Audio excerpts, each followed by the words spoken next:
Hello, everyone.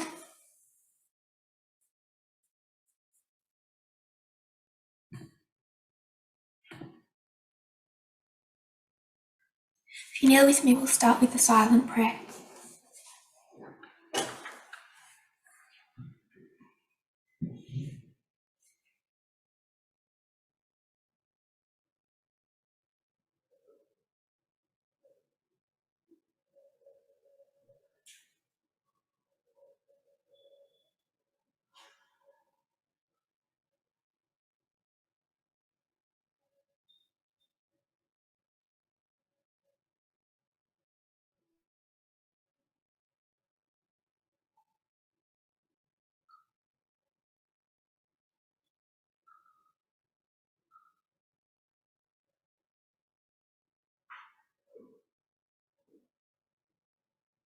Amen.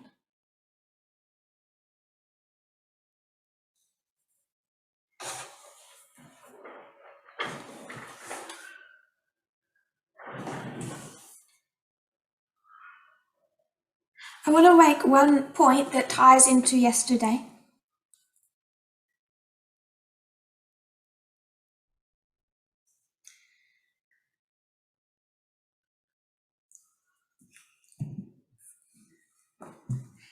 It was hinted at through the study,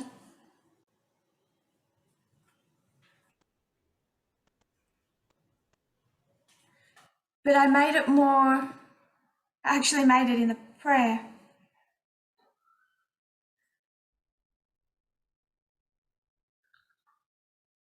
I spoke about the fact we're about to go to the Levites.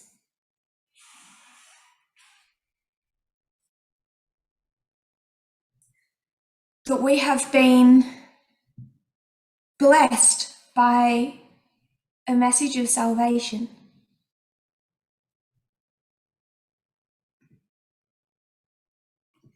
Developed over 32 years.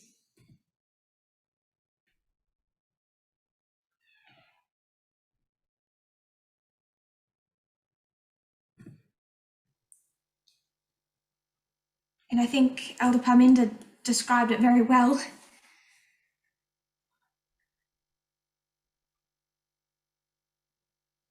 When he said that it seems people are losing sight of the fact that this message is prophetic.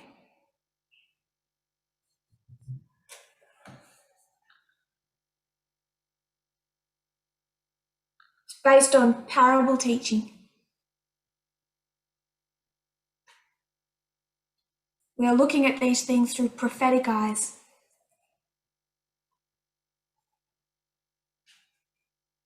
I don't want people to feel picked on or targeted.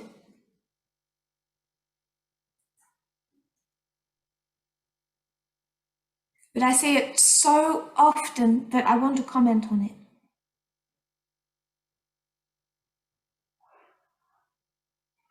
Going to screen share.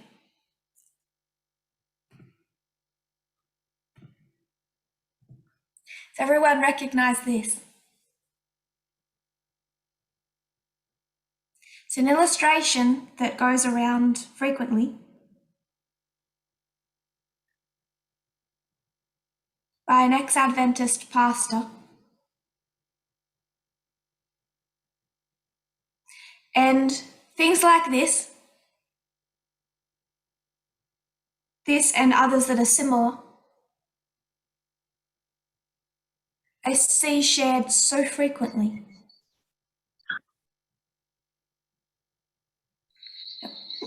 We all know the parable. So take your mind back to the parable. We won't read it.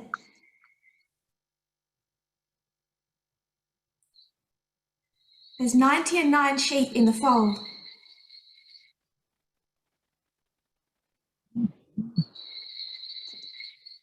And there's one sheep that has strayed away. So that sheep that has strayed away, what's wrong with the sheep? The sheep is a sinner.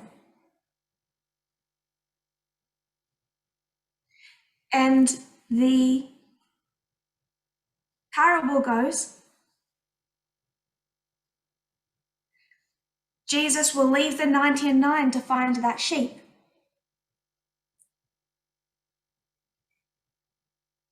So if the sheep is the sinner, what are the 99? Compare and contrast. Not sinners. Jesus went to the lost sheep of the house of Israel. He went to the sinners in Israel.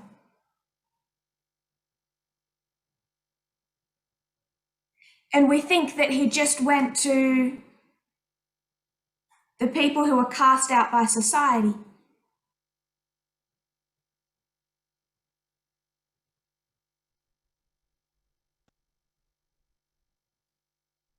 We misread.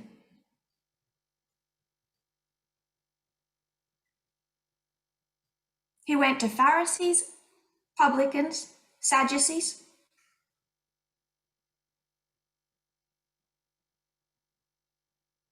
He went to sinners.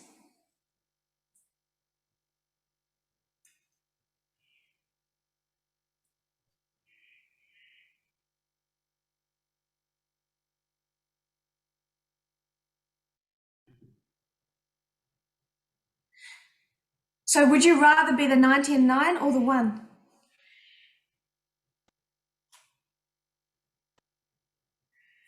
The sinner or the sinless?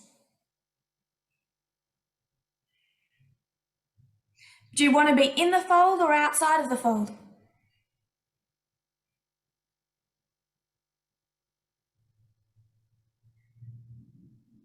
What is the fold, by the way?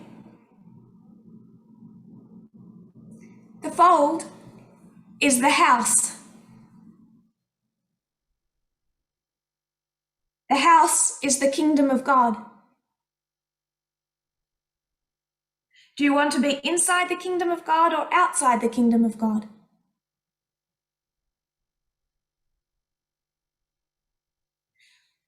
When that shepherd gets that one sheep,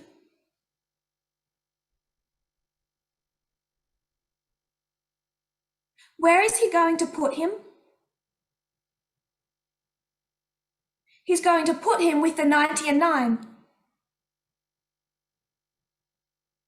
If someone's drawing on the screen, could they please stop?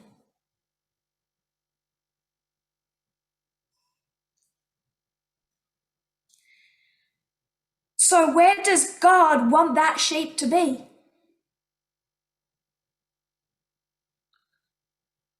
If the fold is such a bad place,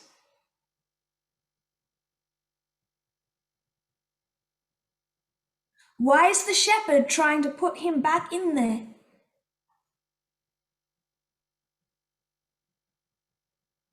With all the other sheep that are obviously intolerant, racist, homophobic, sexist sinners.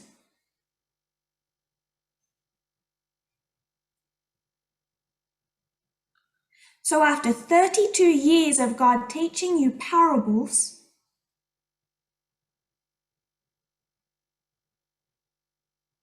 are you going to take one of the most simple, beautiful parables Jesus has ever given us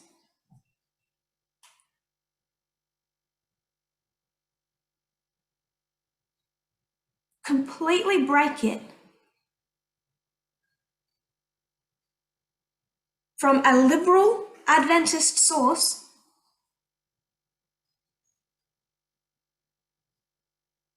who does not get equality and tie that to this message that's built on parable teaching? The fold is the kingdom of God.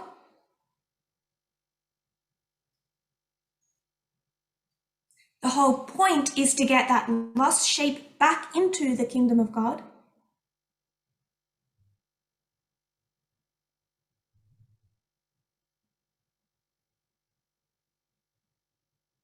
If the sheep in that fold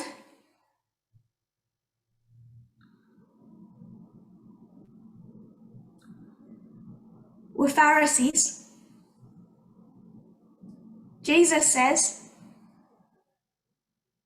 you Pharisees convert people and make them twice the children of Satan they were before.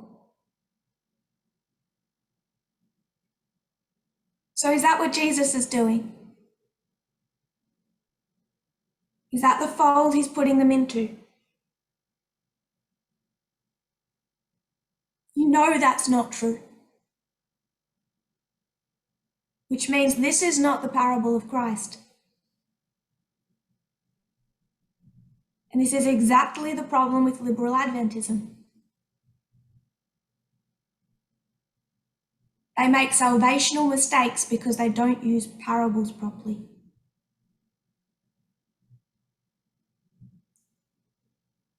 If you're in the kingdom of God, you're not holding one of those signs. And you would have to agree that this shepherd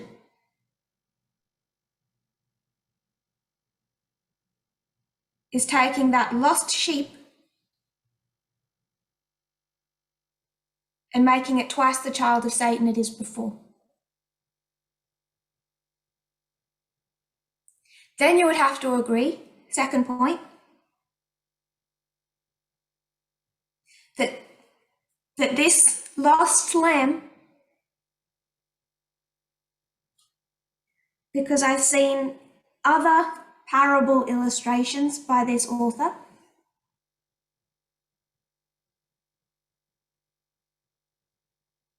that this sheep is a gay person or a trans person.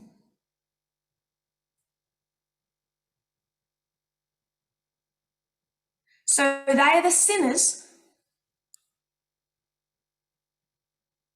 God is trying to bring into the kingdom of God.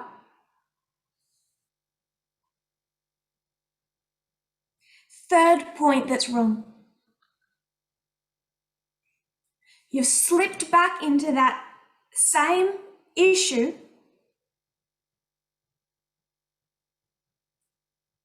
that Elder Parminder spoke of and I spoke of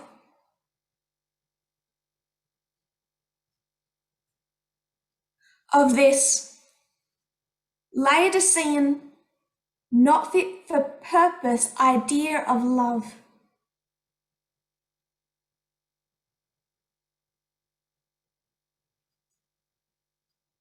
It's to be honest, it's empty fluff, it's sea foam. Which is why churches that teach that never have it in them.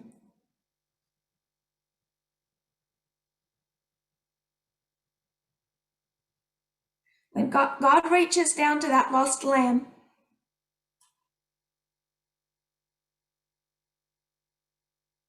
he reaches down with the everlasting gospel.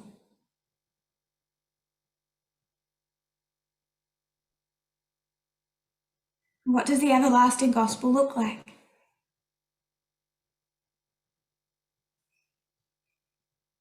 You are sexist. Please stop. It's humiliating. It's painful. It requires you to remake your worldview.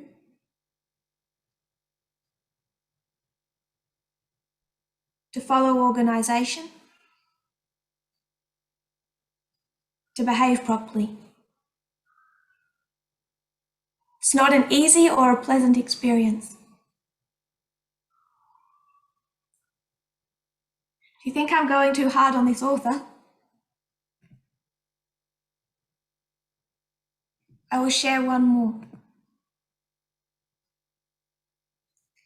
Dear sweet Jesus, I was actually trying to escape. Please don't take me back to the kingdom of God.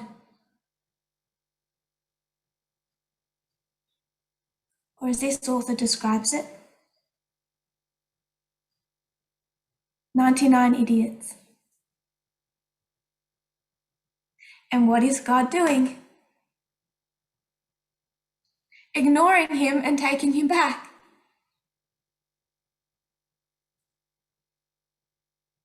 So even within the parable, it's so broken.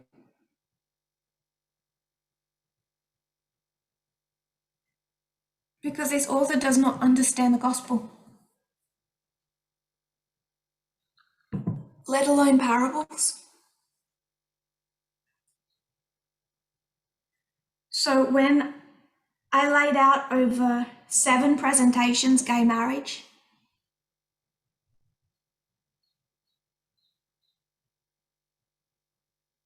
memes like this are an insult not to me, to God. When his messages, his kingdom get represented like this.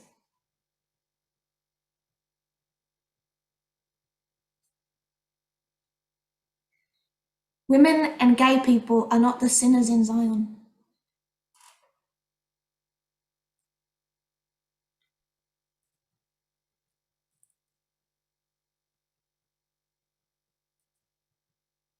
Coming back to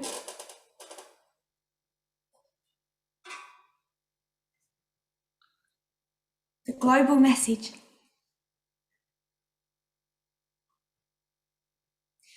Millerite history, it's limited. 1888, it broadens to Christendom.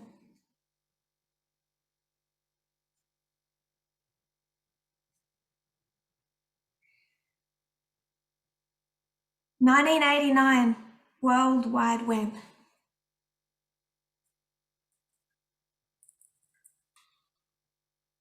Something quite global.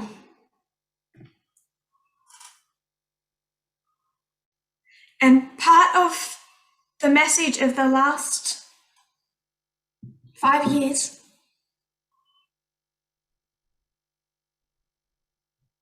(7 years since 2014) has been a maturing of our understanding of end time events.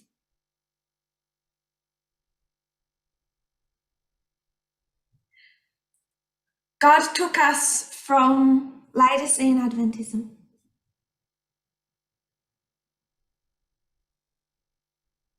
With that, we had some issues with our worldview.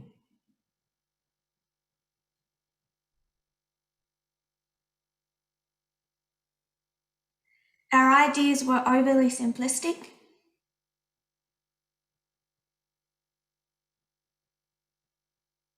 They were built on a model of how the world worked 150 years ago.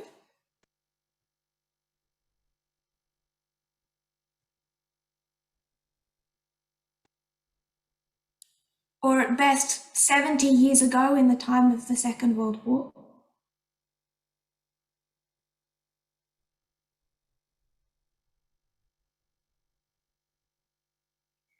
They were laced with conspiracy theories. And because of that, when we looked at external events,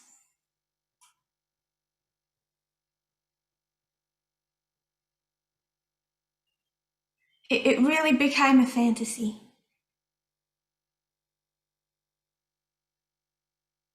And through our problems, God was still with us, God still guided us. But he steadily pulled us away from that position we were in.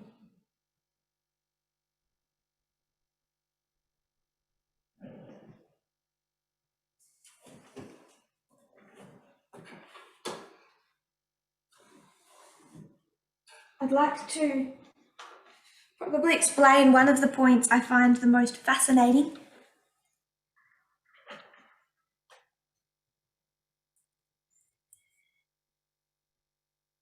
About how our view has changed.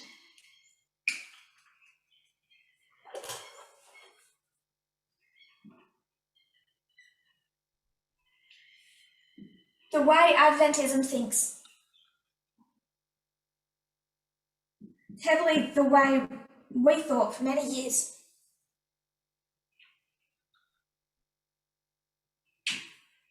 We have this idea that here there's everything's good. No real problems. The United States starts to turn more into a dictatorship.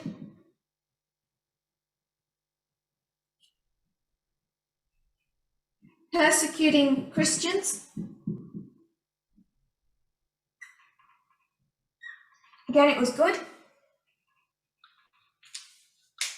The United States becomes more and more dictatorial.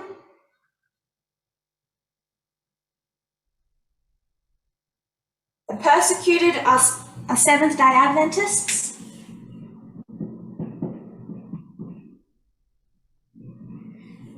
The whole world is wandering after the beast. So pretty much the whole world, everyone except God's people,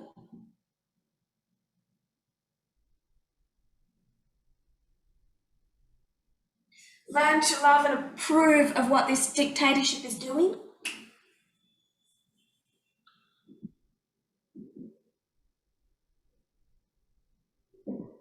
Sunday law comes as a surprise.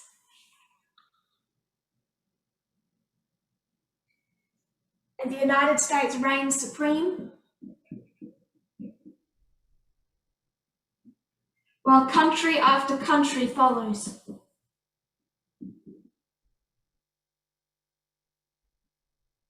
They're exampled. And that is one way of viewing things that the Midnight Cry really challenged.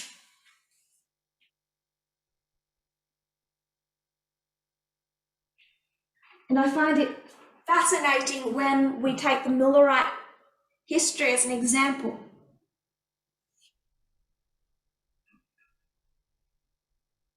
What happened back here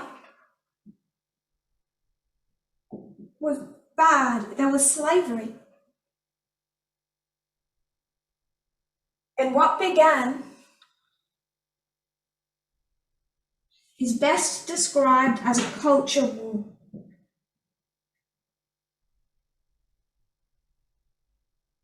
Steve Bannon's fourth turning.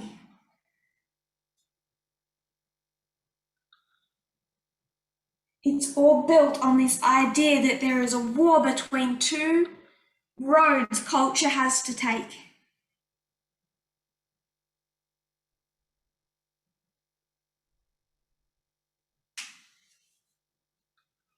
Society fragments.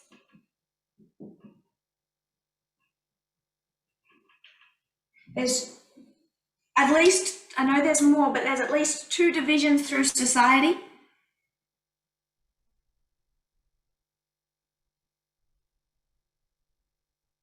Not between God's people and the enemy. God's people are looking on at this culture war.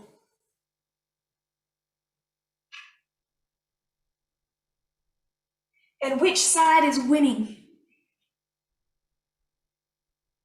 Which side is winning in the culture war?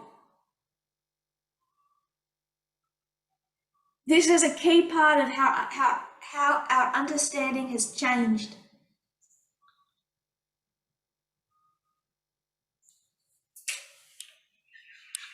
It's the rise of abolitionists. The culture war is not going in the favour of the South.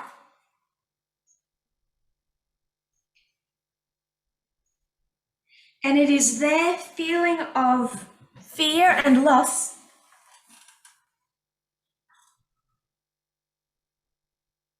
their mentality of martyrdom that brings about 1850 in the first place.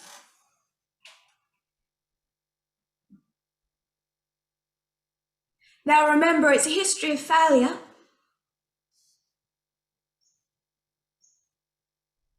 But that failure doesn't really kick into effect till about here.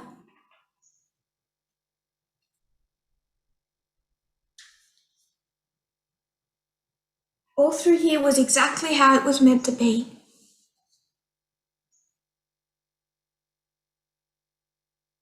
It's the good side, it's the abolitionists who are winning the culture war.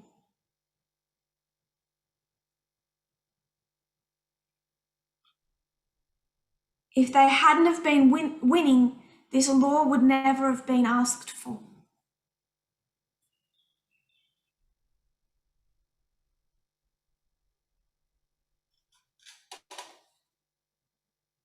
When we understand Millerite history, it destroys this model.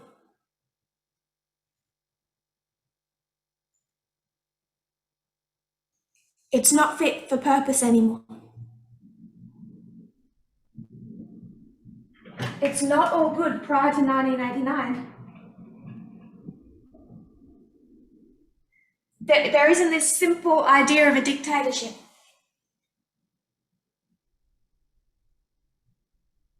It's not so simple. There's two sides in that fight. For all his problems, there's a Clinton as much as there's a George Bush.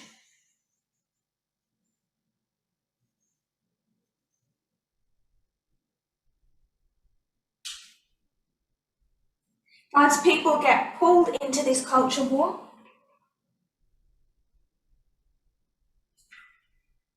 but even in 1888, the Jews were suffering more than Seventh-day Adventists.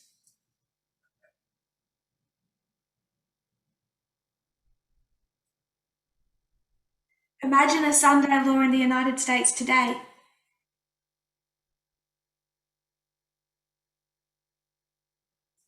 For the Jewish population in New York City. We're in the midst of a culture war.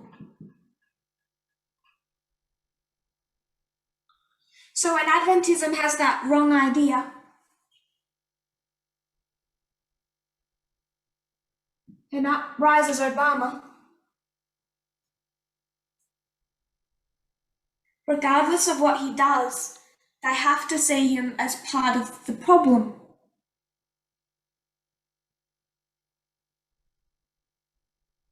Not just because of any biases, but because of their prophetic model.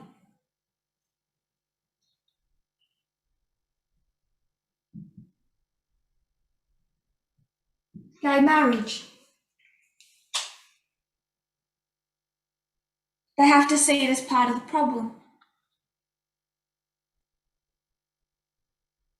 Because they don't see the culture war as prophetic.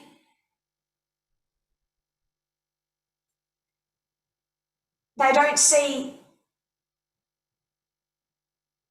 that the good side wins victories.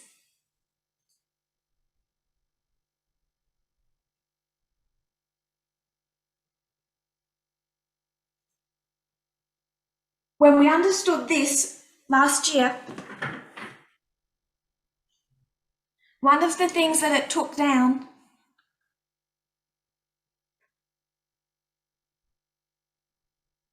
was our expectation that Trump had to be the last president.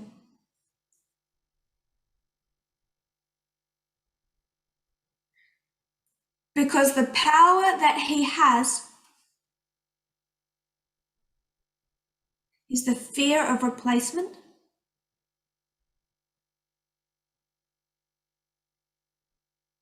If you listen to those streams of information,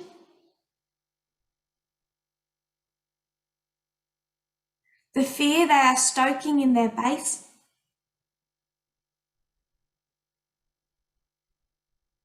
is that they are losing the culture war. However much they misrepresent that, there is an element of truth.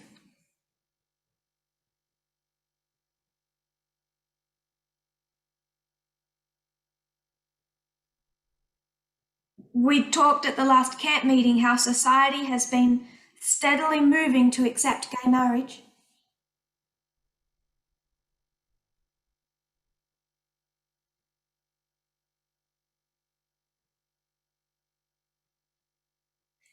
The exact same way that abolitionism was steadily increasing in the United States.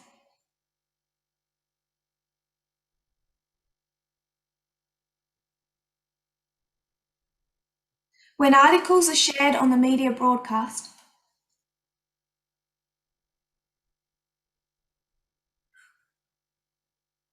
there are so many articles that could be easily shared.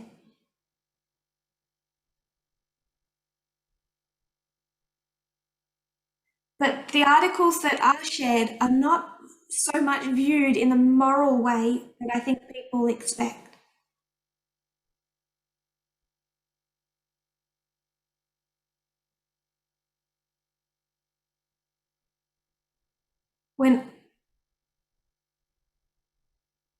When I want to share an article, I'm looking at it prophetically. Now, there are some articles that are just about educating us on sexism,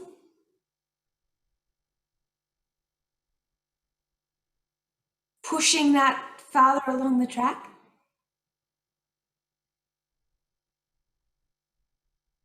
One comment I'll throw out. Don't misunderstand me.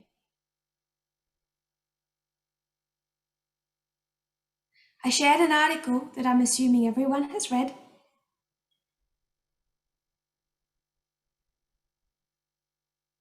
on how devastatingly the medical industry is impacted by gender bias.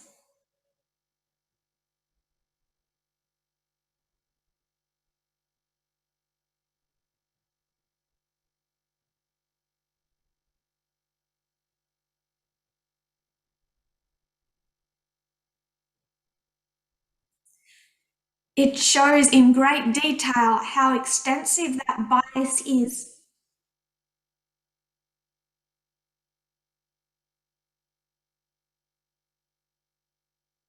Through medicine.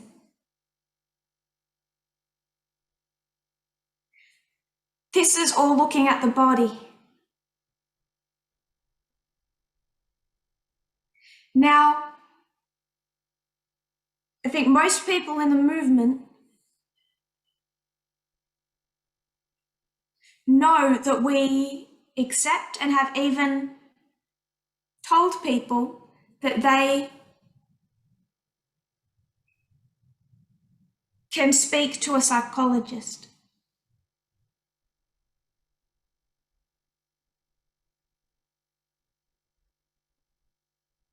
But I want to make the point,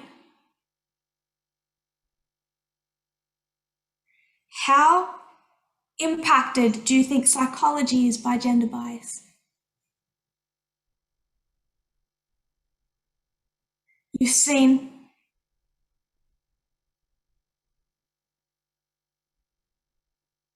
how extensively doctors are.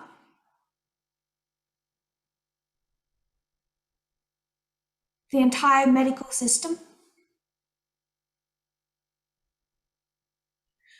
What happens when one of that field targets your brain?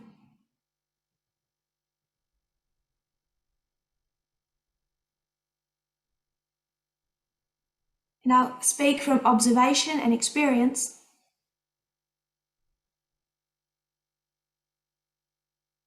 Sexism is pervasive through psychology.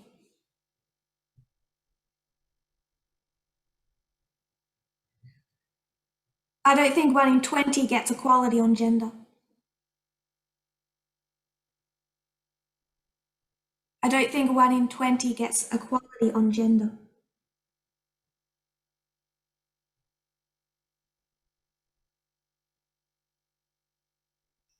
All you have to do is look at the issues with how a woman's body is viewed.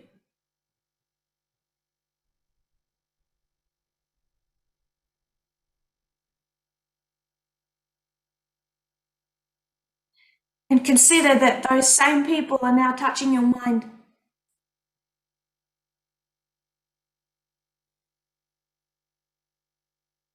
So this isn't to discourage people from getting mental help.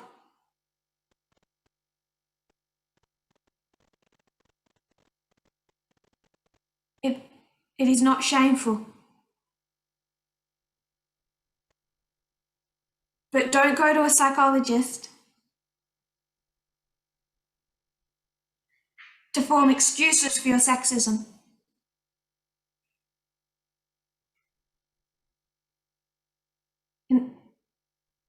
And couple after couple in this movement has gone to marriage counsellors.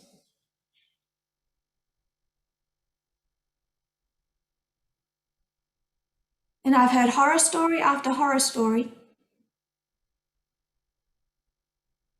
as the woman is ignored. Abuse ends up subtly justified. And they separate anyway. If you're going to find a psychologist, do it with your eyes open. I'm not changing what I've taught before.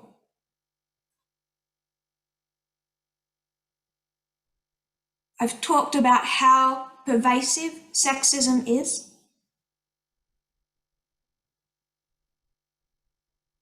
through society. I've spoken about two streams of information, but the caution we take. Double checking sources, looking into the background of an author,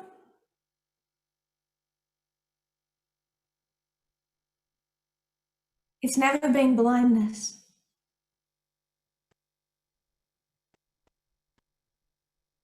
That's a separate point.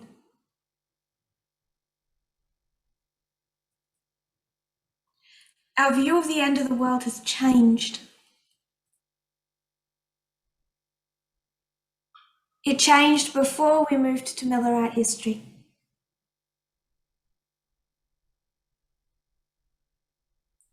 But Millerite history really nailed that into place for us.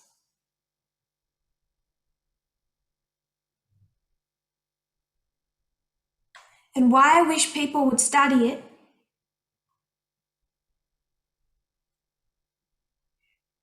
kind of like COVID-19, it isn't so you can make a grand prediction.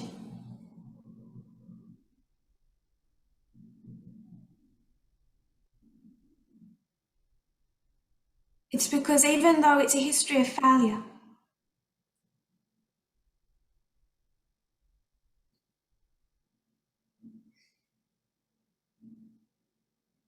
it can do so much to help us reform our worldview.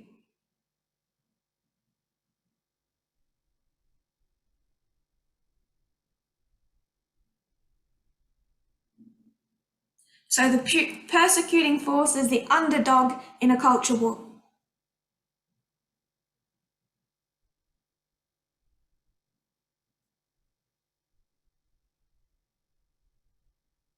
When articles are shared, it's done in a very thought-through fashion.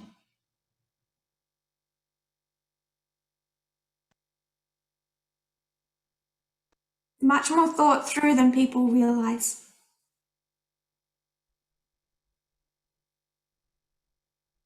Because at specific times we want people to see different things through the eyes of prophecy.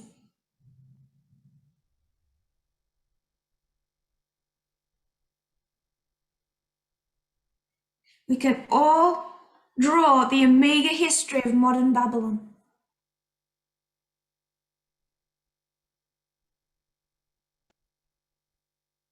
So when Francis says everyone needs to get vaccinated,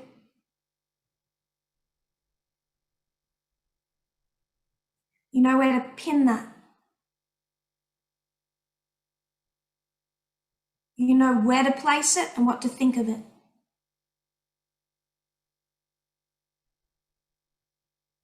It's not all dates, numbers.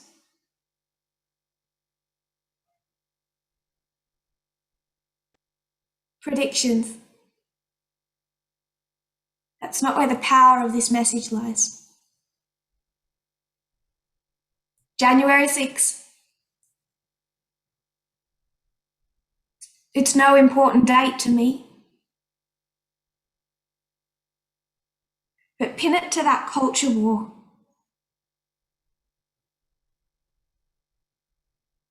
And just because you might not see anything in the number,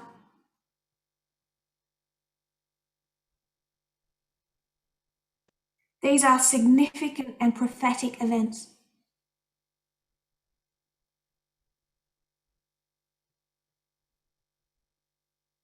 We need to see everything through the eyes of prophecy.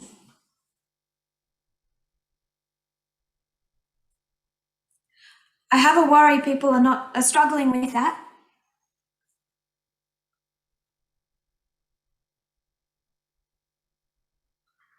And that can be seen as we approach Panium.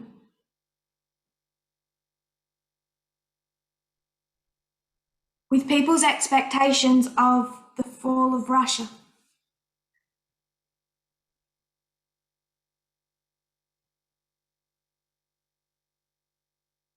I'm not changing what I said, I've actually said this before.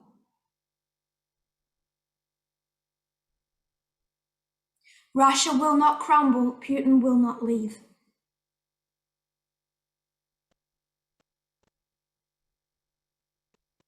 We need to see the subtlety in present events.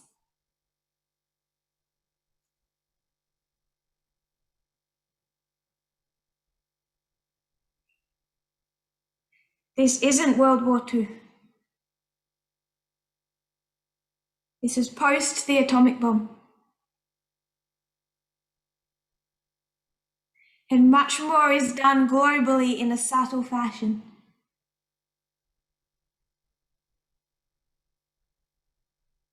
You could say diplomatically. It's become a fine game of chess. I'm terrible at chess. But we can see the pieces move. And I still hear people saying today about how they're waiting because Russia will fall at any moment.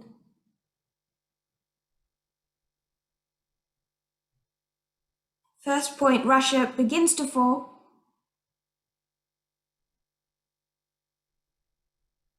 And then fully completes that at the Sunday Law.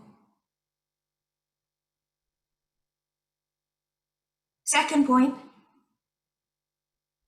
in the time period we live in now, this isn't even 1989. The World Wide Web was only invented then.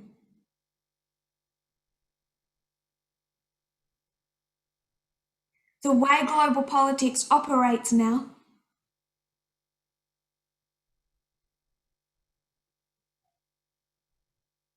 is different even to then. And what do you think it looks like?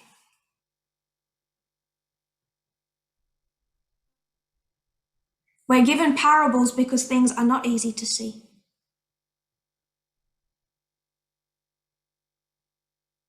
So we can trace the steady prophetic events.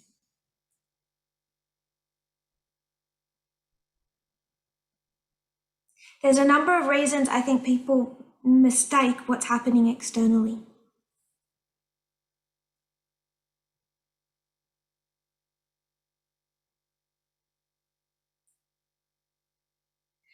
If our mindset has not been changed from an 1888 Laodicean mindset,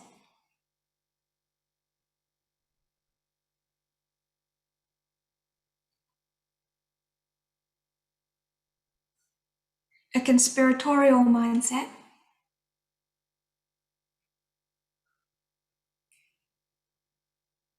we'll struggle to make that change. And the way that mindset was to change through following presentations,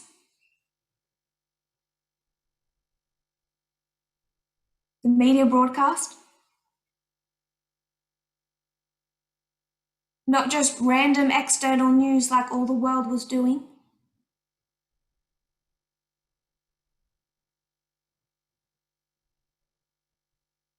but through prophetic eyes. Second reason, in not doing that, they've been accessing summaries of the message.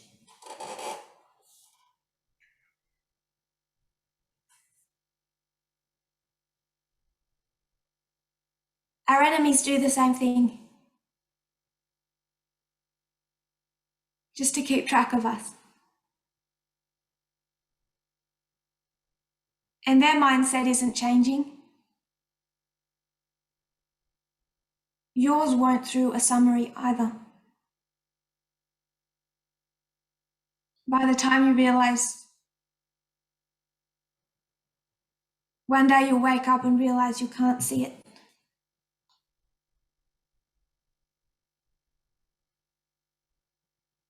And I know that's happened in Zimbabwe, which is one reason I think so many people can't see it.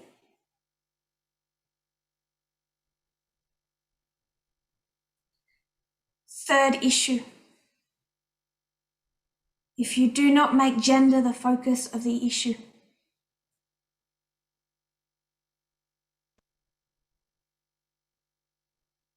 the focus of the message, you will trip time after time after time. If you keep just seeing everything through the idea of a wicked United States,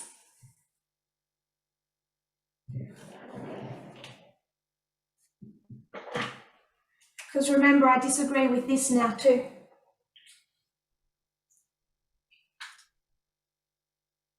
Country after country does not become sexist after the Sunday Law.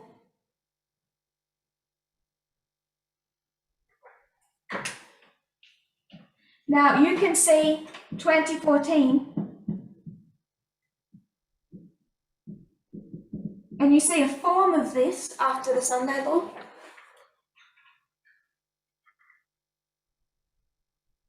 But the United States didn't put Bolsonaro in Brazil.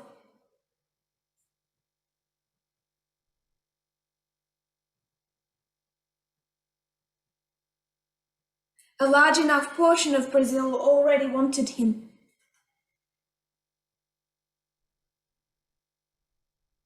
So while we will continue to look prophetically at the United States and its sins,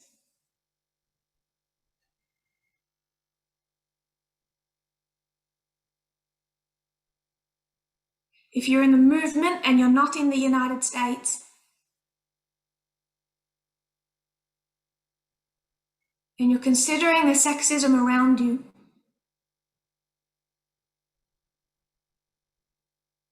the message as it impacts you, the United States is not the bad guy. It's a global message. It's not at fault.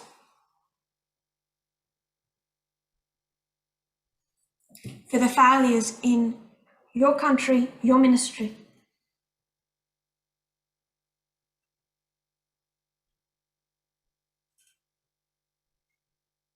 And when we look out at other countries through the eyes of gender, we touch Afghanistan, not ignoring the United States sins. It's not at fault. Because sexism was a pervasive part of their culture before the United States ever arrived.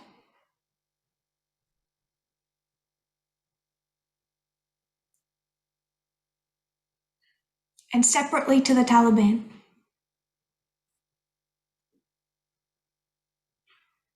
Which means I shared that article, which we've all read, about gender rights in Afghanistan.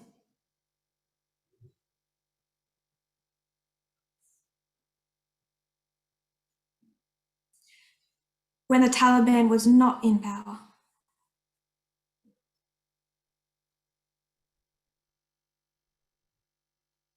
When we look through the eyes of gender rights,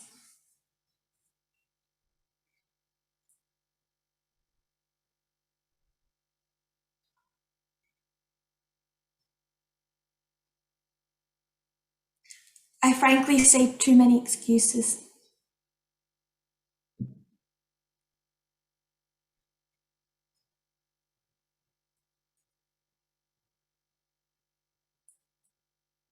So, to summarise, the message has a nuance it never had before.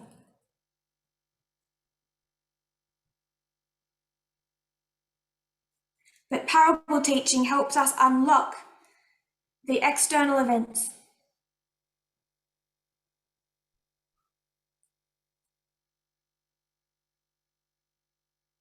All across the world, not just in the United States, but globally, there is a culture war. It's prophetic. It's the losses of the conservatives that give them their power.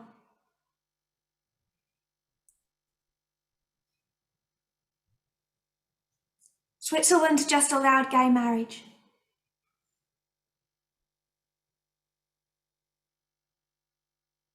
If you look at that through non-prophetic eyes,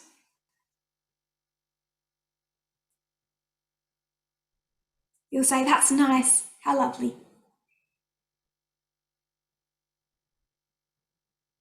If you look at that through prophetic eyes, you'll say, that's nice. But what happened the year after the United States allowed gay marriage?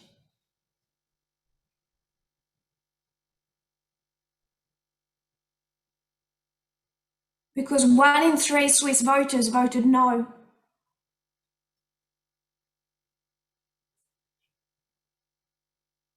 They've had the clearest sign that they're losing a culture war they feel very passionate about.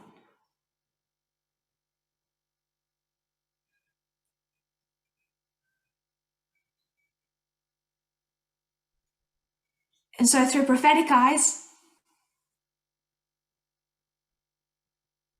you won't just have pleasant thoughts.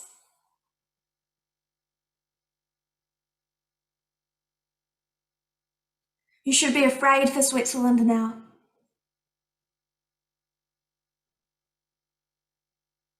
In 2015, a liberal American thought it'd turn a corner.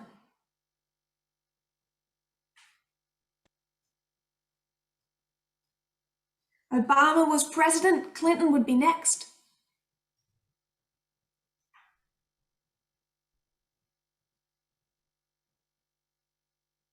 Love and freedom have won.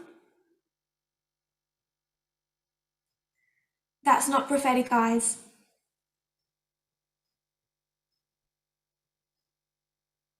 I fear that's why we're seeing these memes shared.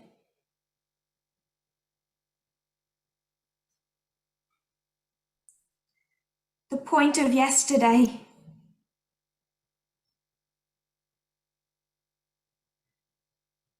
Do we see prophetically? Where is spiritual discernment gone?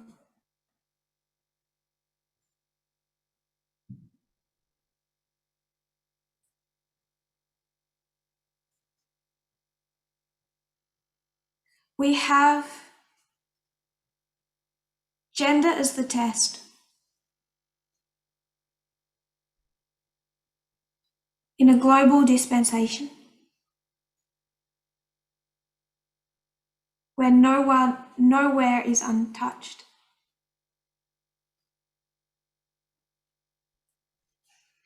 It's slavery, but it's global.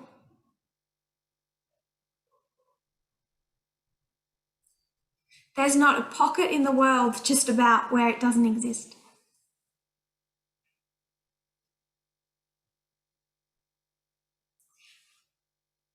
The old reasons that this movement has had for not speaking about China.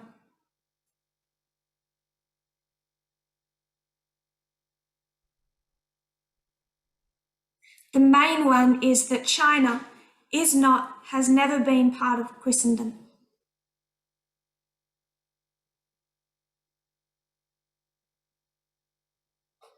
So we've been stuck in this position as a movement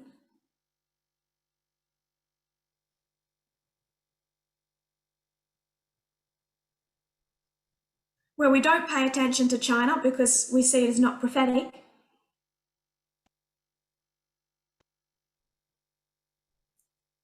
And then when people do touch it,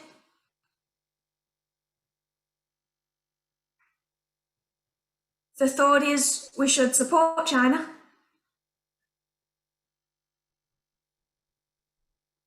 because the United States is racist. I think all of that is mistaken. Christendom was an 1888 message.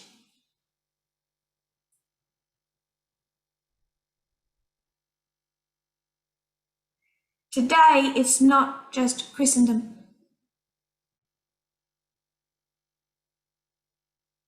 The subject is gender, not racism.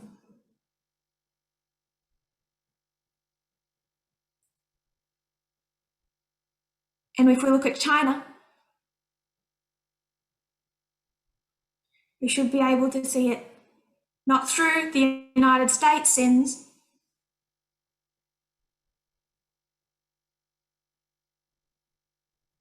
but recognise it has its own.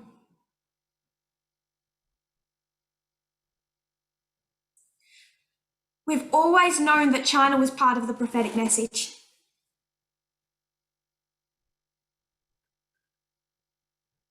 I would suggest subconsciously, even those from prior dispensations.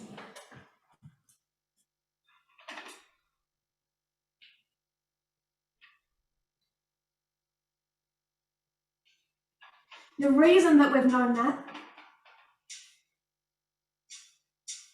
is that in 2009, Time magazine put out a book.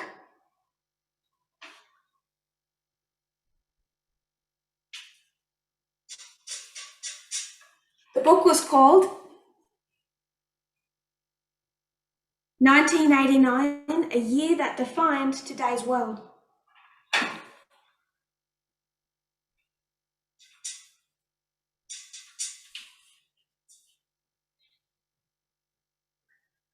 And we constantly revisit that book.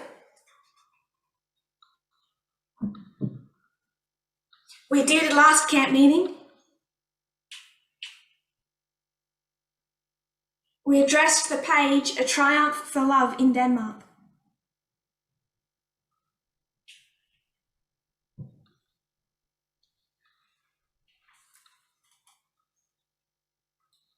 Civil unions allowed for LGBT people.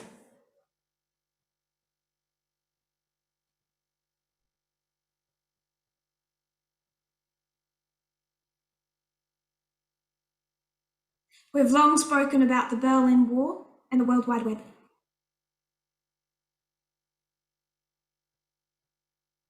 But in that book is Tiananmen Square.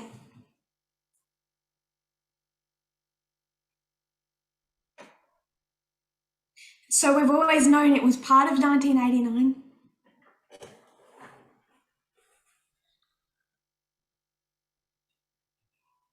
It was a significant turning point in world history.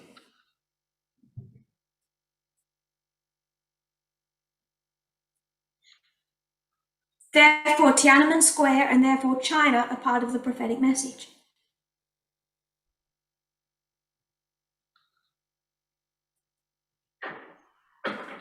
Now, all I wanted to do at this camp meeting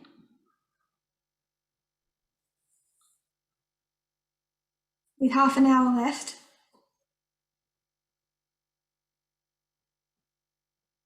because the rest was the introduction. I could say the justification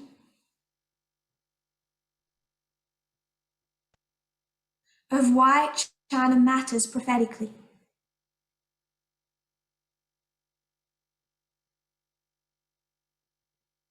I did that in the first presentation. And then since then, I've been trying to address growing problems in the movement.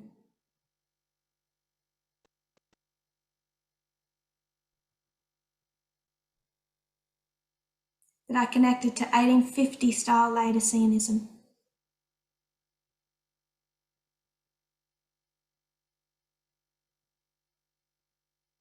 So going back to our point, China.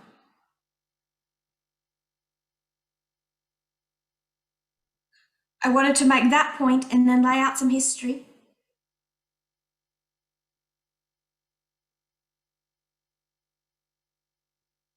Much like we'd explained the rise of radical Sunni Islam.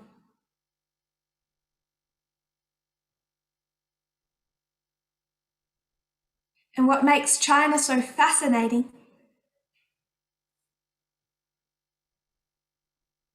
is how it's wound around the subject of Russia.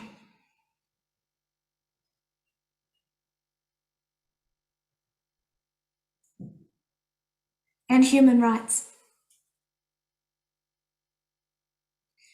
It's not Christendom, but the issue isn't Sunday.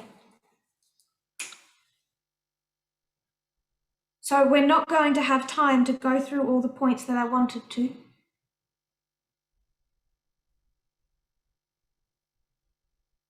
So I'm just going to start it and we'll finish it at the next camp meeting.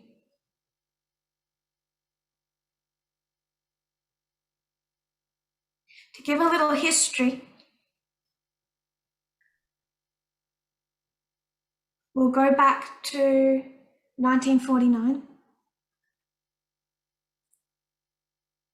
then 1979 and trace this line.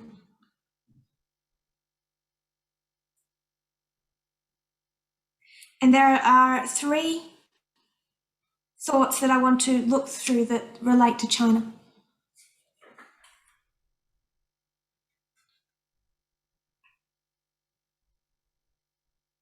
We won't be doing any of them as comprehensively as we could.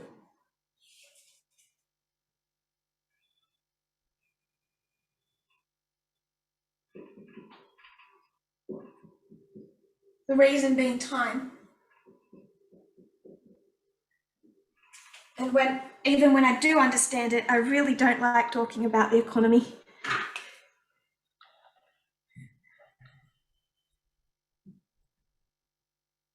Maybe for other people it's interesting, for me it's dry.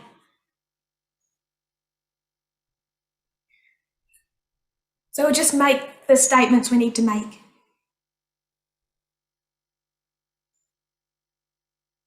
But we will briefly touch on the economy, Russia, and human rights, all in relation to China.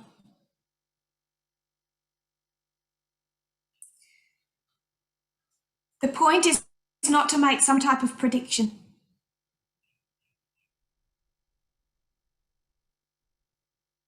I hope you can see it's better than that.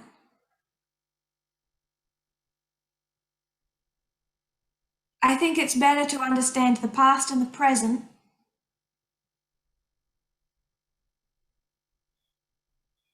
than to understand the future. So what good does it do to understand the future if we don't understand the present?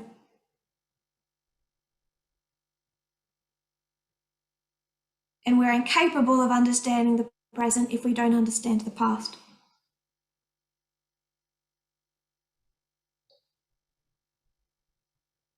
Through the Cold War, Russia and China were mortal enemies.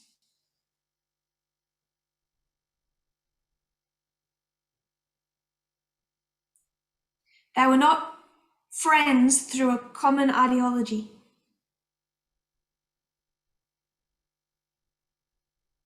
There was friendship at the very beginning. We should all know Mao Zedong.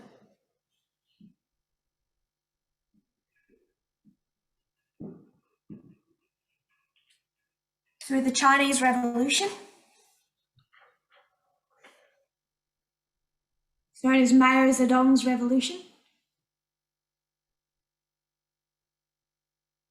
that turned China into what it is today.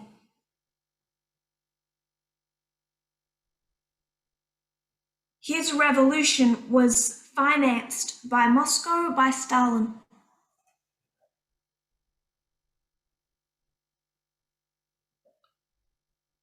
So Stalin originally funded Mao Zedong's revolution.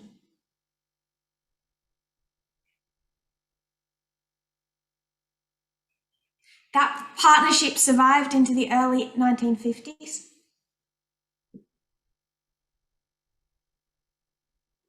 And then it completely collapsed. There was too much competition. There was conflict and even a short war over territory.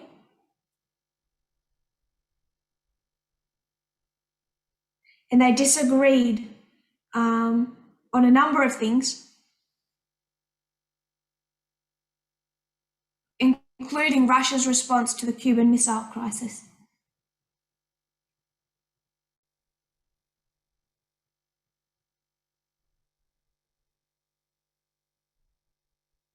Cuban Missile.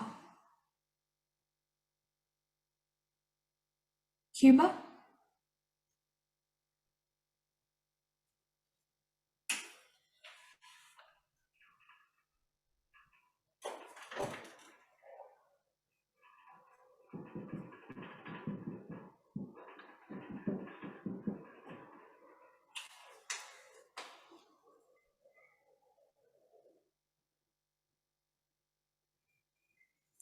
So without wanting to necessarily go into specifics, they were close, broke apart.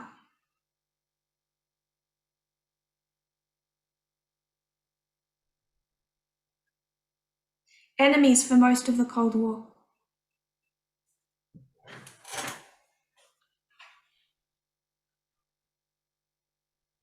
We'll start our story properly from 1979.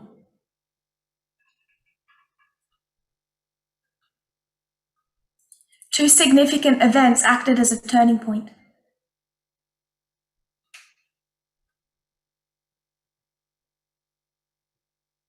One,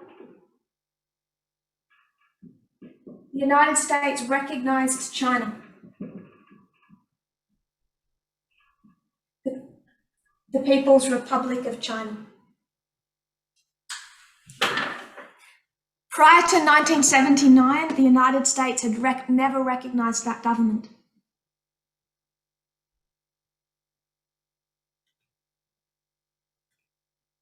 In one of the most dramatic announcements of the Cold War,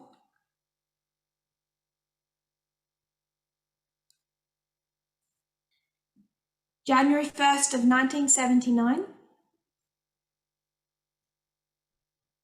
the United States formally recognized the Communist People's Republic of China.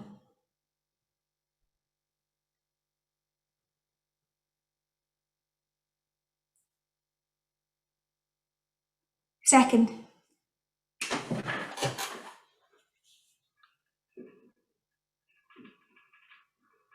they began economic reform.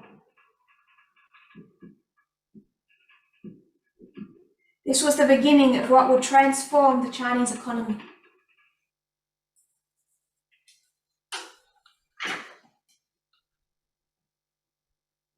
From 1979 to 2018, On average, China's economy has doubled every 8 years.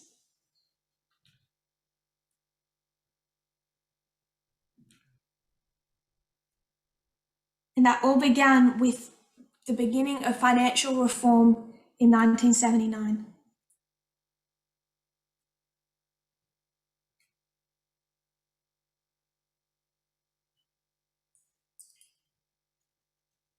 (1989). We know what's happening in the Soviet Union. Gorbachev's glasnost.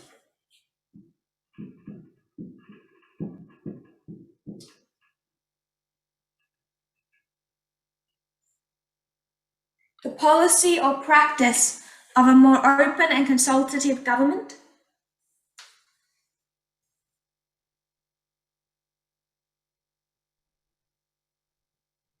with wider dissemination of information.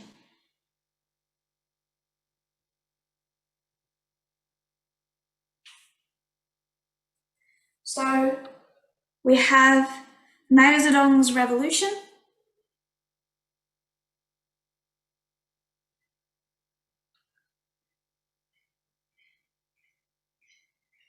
I don't have my sister's chart with me.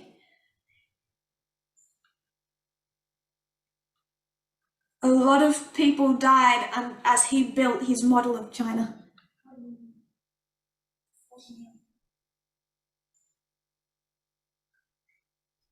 40 million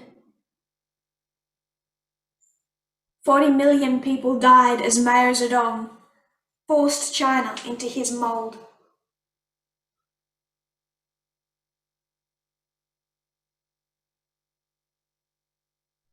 That's more than Stalin killed.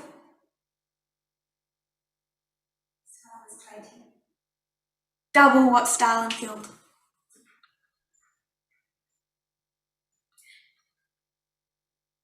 Not so successful. There's a lot of poverty.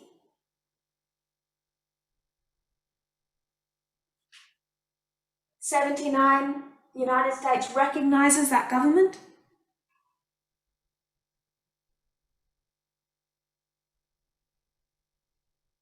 They cut their ties with Taiwan.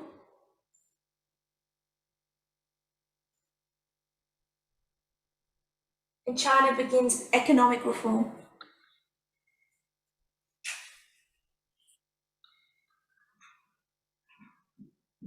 Shortly thereafter, in the Soviet Union,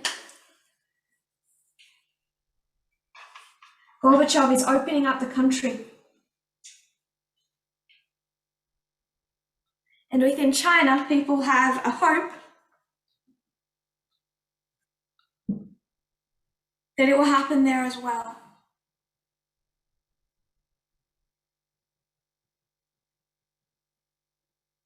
I know I'm not going to pronounce them right.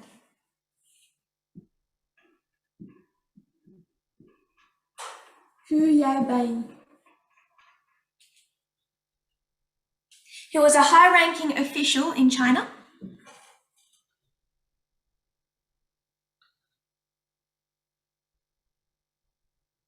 And he was the head, the General Secretary from 1982 to 1987.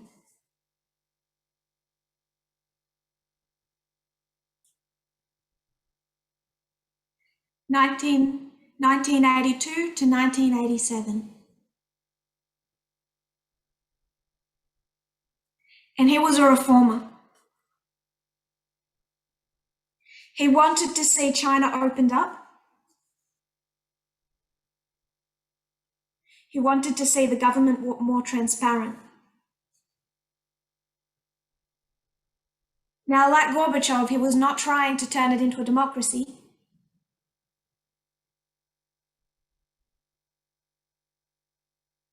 But he did want a more open representative government.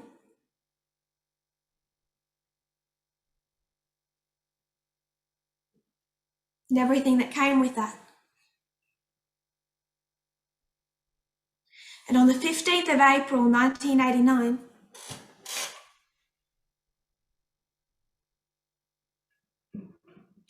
he died.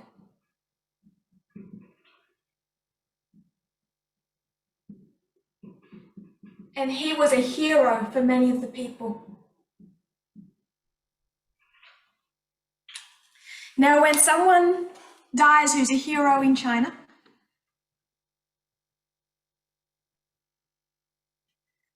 you would go to the monument to the people's heroes.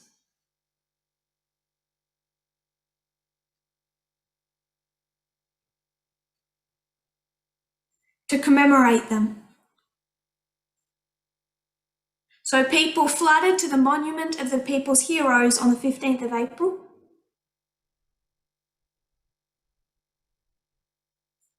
And that monument is in the center of Tiananmen Square.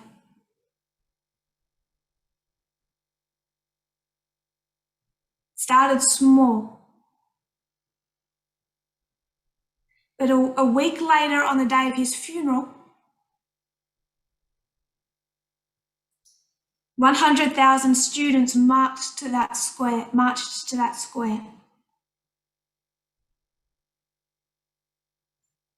This began the Tiananmen Square protests.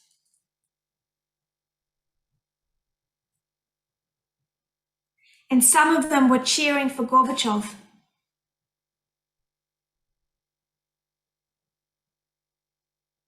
Because they wanted that glasnost for China.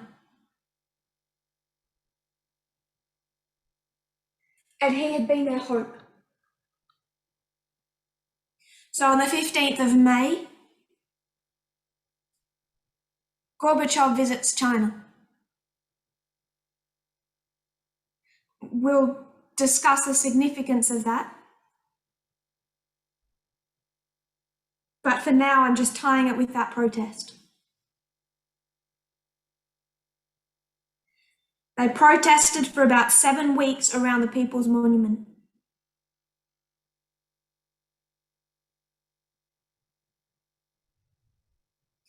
And the government had to make a choice. The students were crying out for them to celebrate his legacy.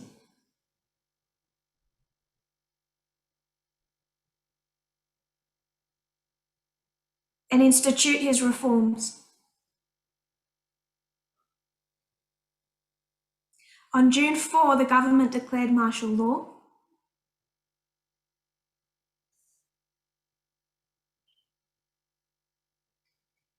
Sent in soldiers with assault rifles.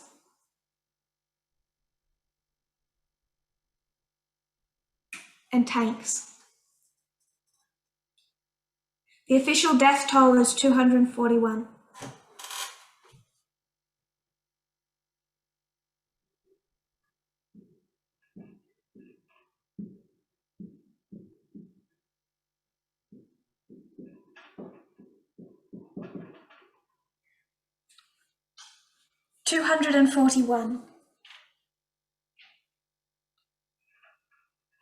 But everyone knows that's not true. Other estimates range from 800 to 10,000.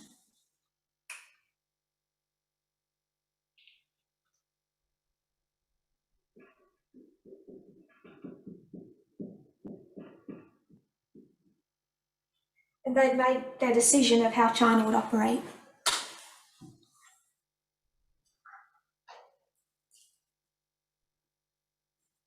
For many years, any information on him would be hard to find in China.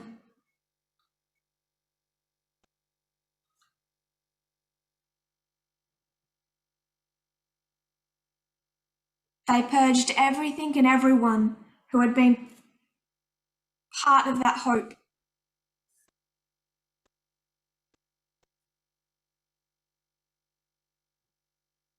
But something else happened in 1989.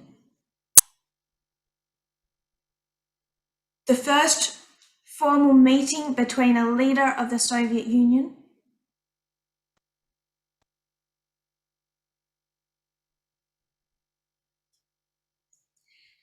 and the leader of China in 30 years. Described by the LA Times in 1989.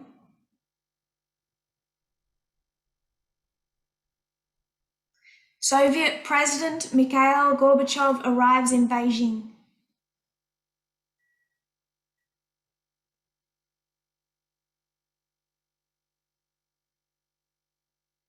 For the first Sino-Soviet summit in 30 years.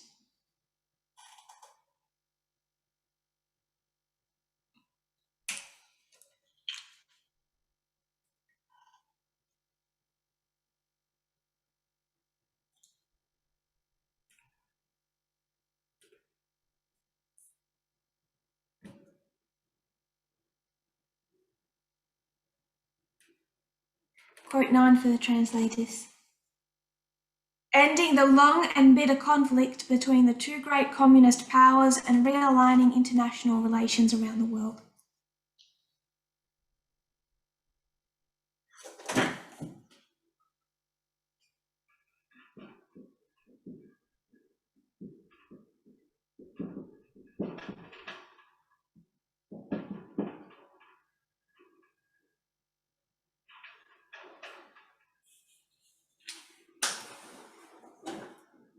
It was described by both sides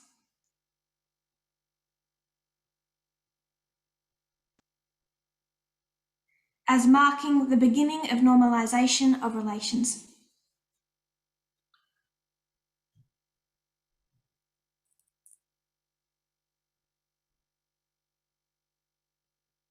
A natural restoration of their relationship.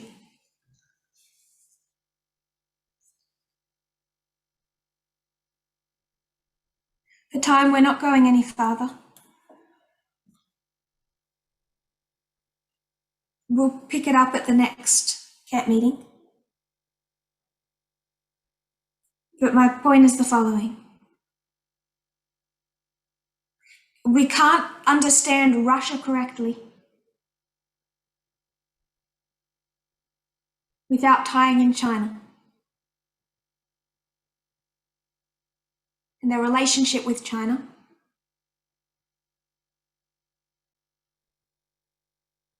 And how that operates on the global stage.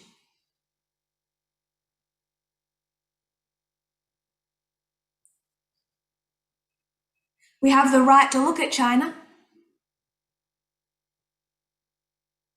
because we're in a new dispensation. The prophetic narrative is not restricted to Christendom.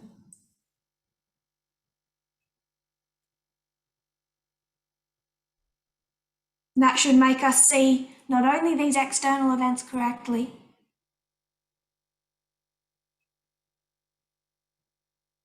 but the issues and tests in our own countries, our own cultures,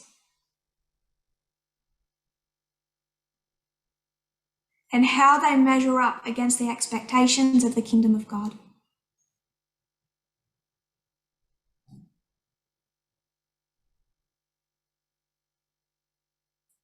We're in a time period where we should look with prophetic eyes,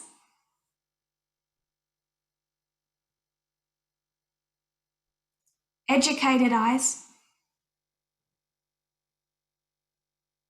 at external events, and the internal message. Through parables, parable methodology. If we don't do that, we don't operate in the way God has trained us over 32 years.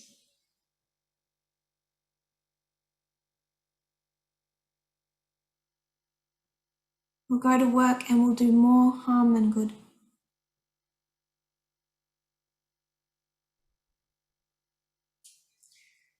It's a summary of my points at this CAT meeting.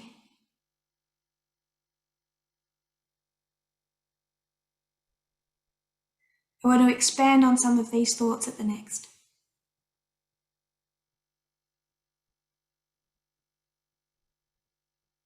If you kneel with me, we'll close in prayer.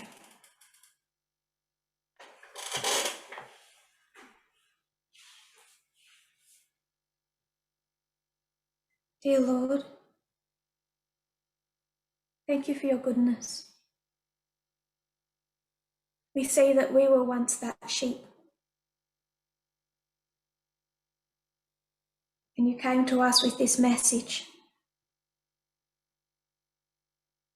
a warning.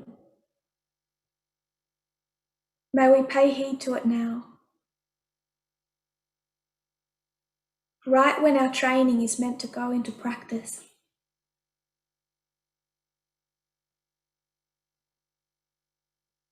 May we not do as the Millerites did and lose our way.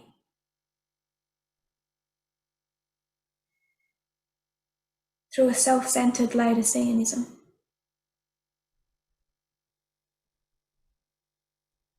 We'll look out at a world at war.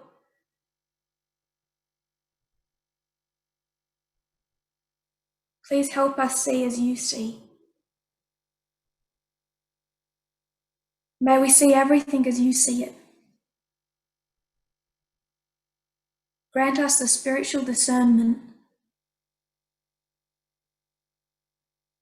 to see external events through prophetic eyes and sin as you see it, and the true force of the will to live accordingly. Pour vivre de bonne manière. We pray this in the name of Jesus. Je prie cela dans le nom de Jésus. Amen. Amen.